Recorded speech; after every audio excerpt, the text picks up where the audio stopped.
sub-agencies. So I know you can't always be here in person. And with that, as a committee, we still want to work with the administration and conduct our oversight. So I'm asking you if you can commit to making sure that in the future, if we want to have a hearing, you'll be able to supply maybe a deputy secretary or somebody to come specifically talk about that. Yes, yes, Mr. Chairman. I really appreciate that communication, and I think collaboration between the administration and Congress is key. Secretary Noem, I also wanted to ask you, in September, the department under FEMA proposed new allocations for counterterrorism grant funding, which cut dollars to New York by 80% because of a new formula. Considering New York is consistently a top terror target, this was surprising. We're grateful President Trump restored this grant funding. And pursuant to the present direction, has the department increased the allocation to New York?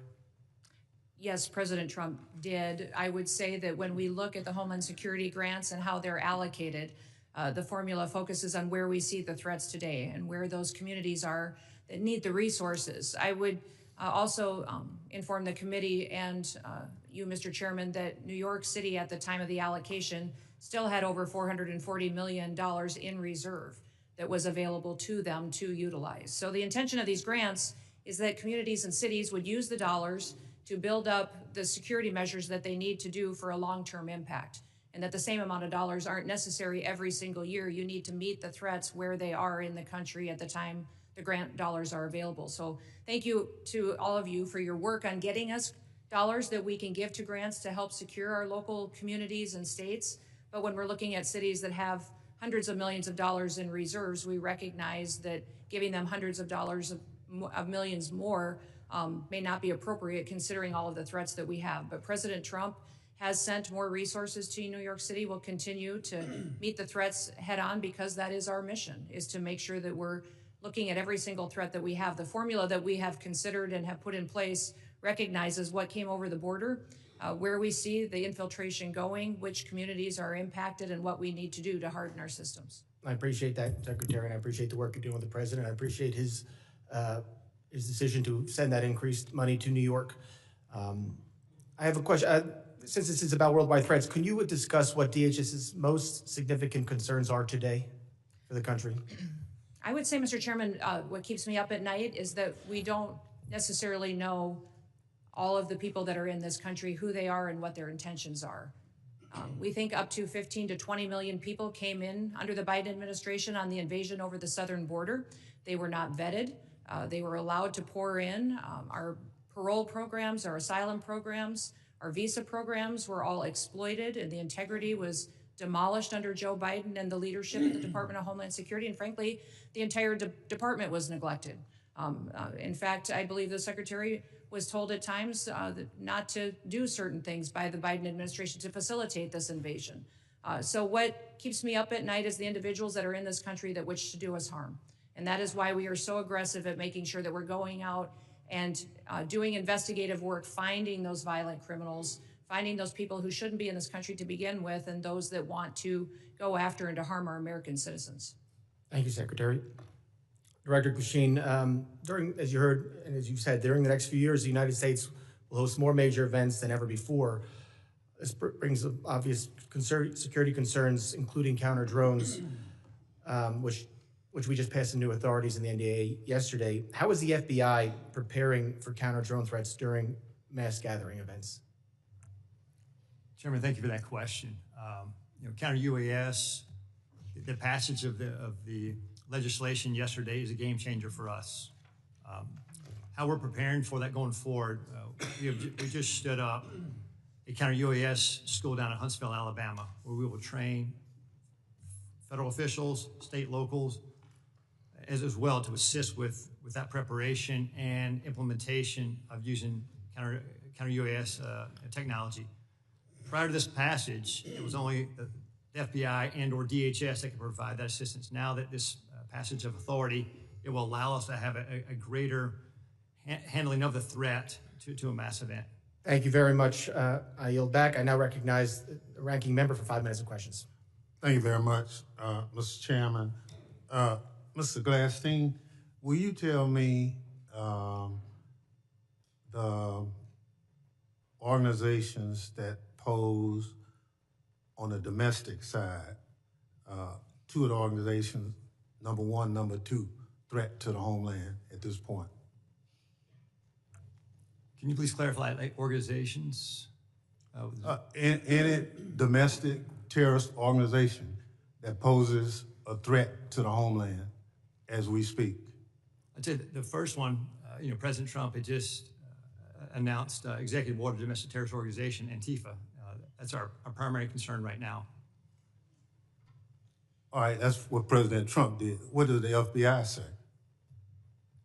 We share the same view. When you look at the data right now, you look at the domestic terrorist threat that we're facing, right now, what I see from my position is that's the most immediate violent threat that we're facing on the domestic side.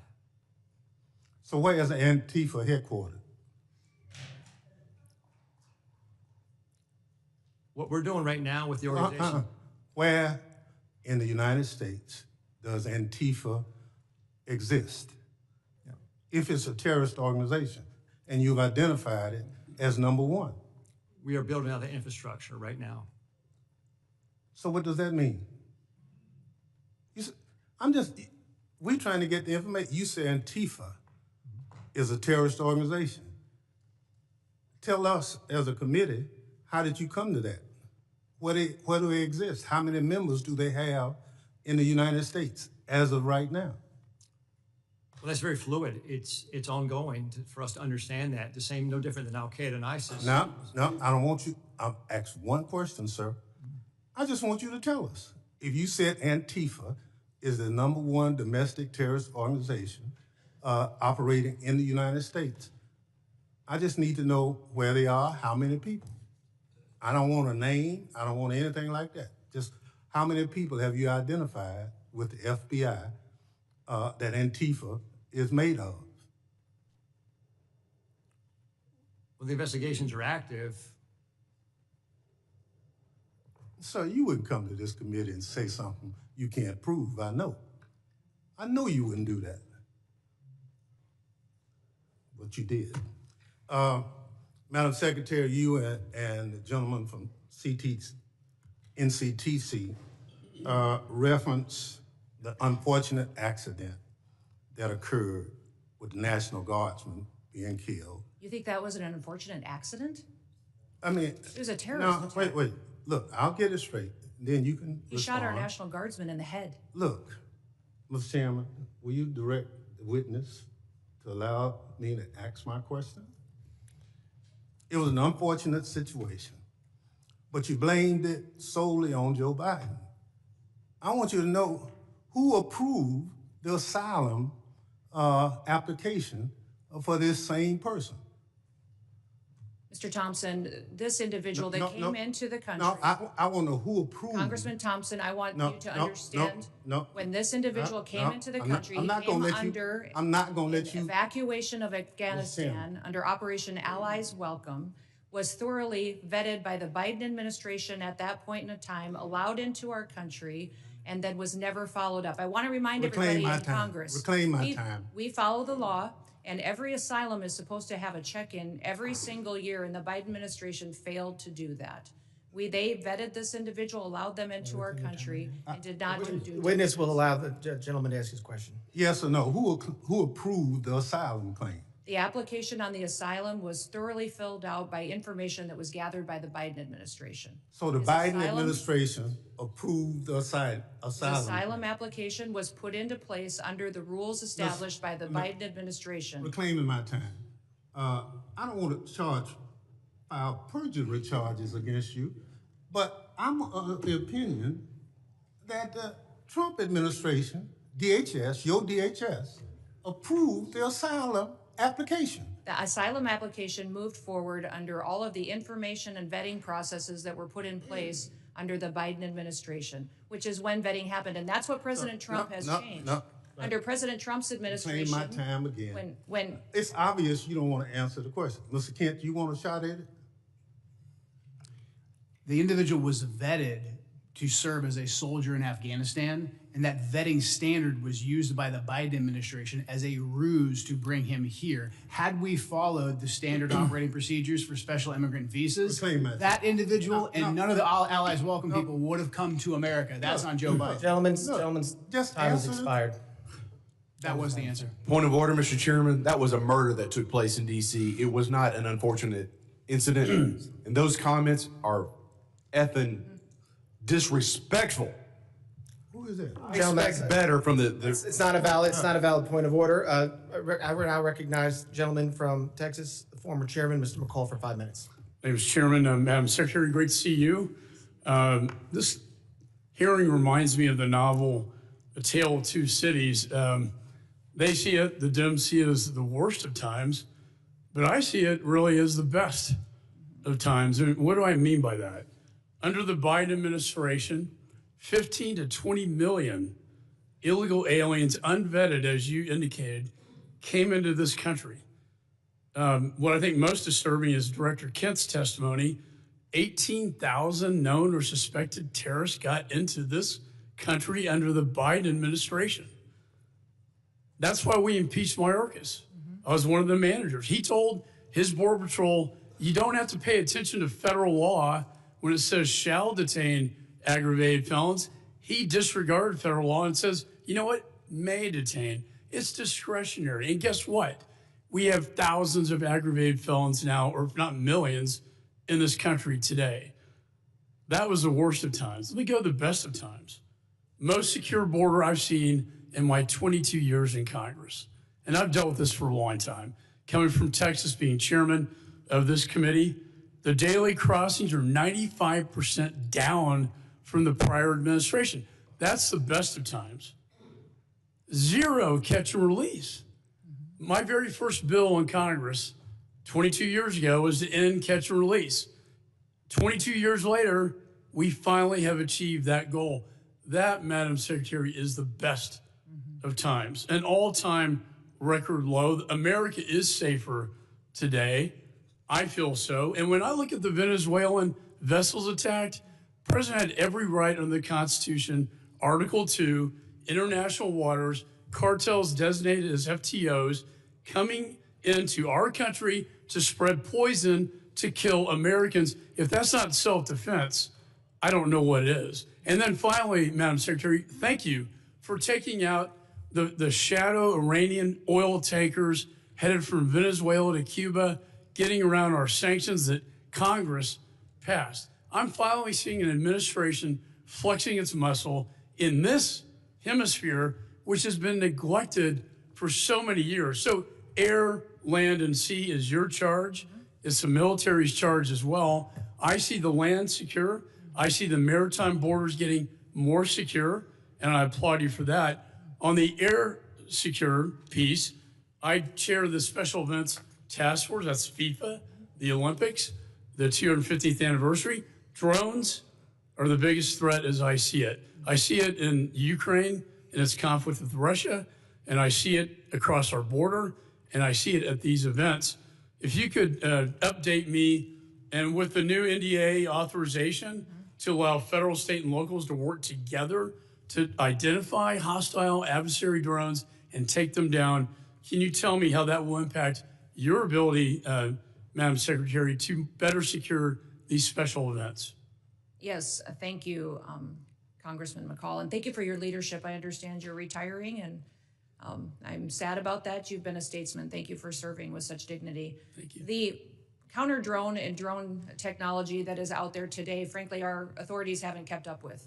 And so thank you for that legislation. Thank you for giving us the opportunity to truly defend the homeland. Here at the Department of Homeland Security, we are going to be investing upwards to $1.5 billion into drone technology and counter-drone technology and mitigation measures that we can deploy not just across different NSC events or large-scale events that we're responsible for the security on, but also that we can use to partner with cities and states for celebrations and different things that they may hold as well. So we have the responsibility at the Department of Homeland Security for FIFA and the 11 cities that will be hosting the matches here in the United States, also the Olympics, the America 250 celebrations, also other national security events that happen, such as Mardi Gras and other events that are going on throughout the country. So this program that we will have will not only work within the events that the department is responsible for, but we will be able to sign agreements with states and cities to provide measures that they don't currently have. And we're working with the FAA as well to get what we need to be able to operate. And we don't want just to detect, we don't want to just monitor, we need to mitigate. We need to take these drones down. We need If to I could add, my time's going to expire. There is so much technology out there today, counter drone technology, that I've been working to get into Ukraine to protect them from Russian drones that we can deploy at these events. I'd love to visit with you on that at a later date. And thank you for your service. Yeah, thank you. Gentleman's time's expired. I now recognize the gentleman from California, Mr. Correa, for 5 minutes of questions. Thank you, Mr. Chairman, and I agree with my colleague from Texas. It is a tale of two cities. Secretary Noem, Trump administration, you're going after the worst of the worst criminals, and we agree with you. The problem is 70% of the people you've arrested have no criminal record. You're going after non-criminal immigrants, U.S. citizens, and permanent legal residents. Donna Hughes Brown, Irish citizen, green card holder, 48 years in the United States. She also happens to be the mother of a U.S. Marine, sister to a retired Army colonel. She's in ICE detention since July. She tried to come back from Ireland, arrested, has been there since then. Her crime? She wrote 2 bad checks for less than $80 a decade ago. You arrested her, she's in custody. Her husband, Jim Brown, came to us and told us her story. Jim told us, I voted for President Trump because he promised to go after criminals in our community and not people like my wife. If I can, I'd like to play a video for you.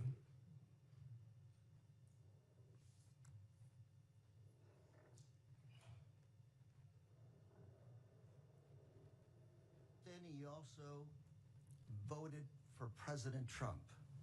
Yes, sir. Why did you vote for him? Because I was an idiot.